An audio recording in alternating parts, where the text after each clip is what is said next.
রাধারানীর যে 108টা নাম রয়েছে, কয়টা নাম বলো সবাই?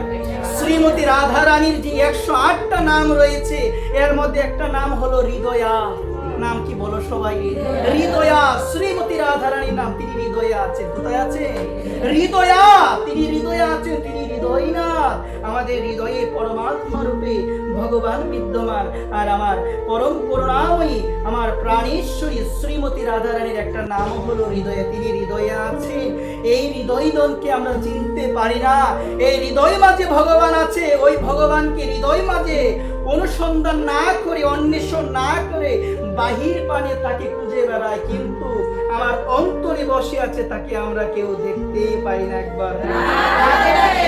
এইখানে বলছেন দেবতা মন্দিরে থাকে না, দেবতা মোটে থাকে না, দেবতা মন্দিরে থাকে না, দেবতা মোটে থাকে না, দেবতা থাকে তোমার হৃদয় মন্দিরে। এই কারণে আমি বলি কি মা, জগতে আপনি যতই মন্দিরে যান না কেন, আপনি যতই তীর্থস্থানে যান না কেন, আপনার এই হৃদয় যদি শুদ্ধ না হয়, এই হৃদয়টা যদি শুদ্ধ না হয়, ওই মন্দিরে গিয়েও তোমার কোনো লাভ হবে না। এই কারণে আমার মহাপ্রভু শ্রীকৃষ্ণ চৈতন্য মহাপ্রভু জানিয়ে দিয়েছেন, যদি মহাপ্রভুর কৃপা ধরে রাখতে চাও, যদি আমার গোবিন্দের কৃপা ধরে রাখতে চাও, তাহলে এই মন্দিরকে তোমাকে পরিষ্কার করতে হবে। এখন কথা হলো মা, পরিষ্কার তুমি কিভাবে করবে? পরিষ্কার কিভাবে করবে? এই প্রসঙ্গে এক সাধুর মুখ থেকে শুনেছিলাম। এই প্রসঙ্গে একজন সাধু খুবই সুন্দর একটা দৃষ্টান্ত দিয়েছিল। সেই দৃষ্টান্ত হলো, এক ফেরিওয়ালা বাজারে গিয়েছে। কোথায় গিয়েছে বলো সবাই? বাজারে যাওয়ার পরে বাজার থেকে অনেকগুলো জিনিস কিনে নিয়েছে হাটির মধ্যে। মানে হাটির মধ্যে কি করার জন্য বলো সবাই?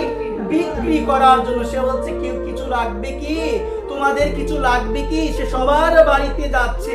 হঠাৎ একজনের বাড়িতে গিয়েছে। বাড়িতে যাওয়ার পরে সে লক্ষ্য করে দেখলো, ওই বাড়িতে যে মাগুলো বসবাস করে, ওই মাগুলো বাসন কুসুন পরিষ্কার করছে, বালু দিয়ে তারা বাসন কুসুন কি করছে মা বলো সবাই? পরিষ্কার করছে। তখন সে ফেরিওয়ালা বাবা বলল, কি বললো জানো মা? বলছে, মা গো, আমি এমন একটা জিনিস এনেছি, এই জিনিসটা দিয়ে পরিষ্কার করলে, এই জিনিসটা দিয়ে বাসন কুসন মাজলে তোমার এই বাসন কুসন একদম কচকচে পরিষ্কার হয়ে যাবে একবার। বলছে, বাবা তুমি কি এনেছো? বাবা তুমি কি এনেছো? বলছে, মারে আমি কি এনেছি জানো?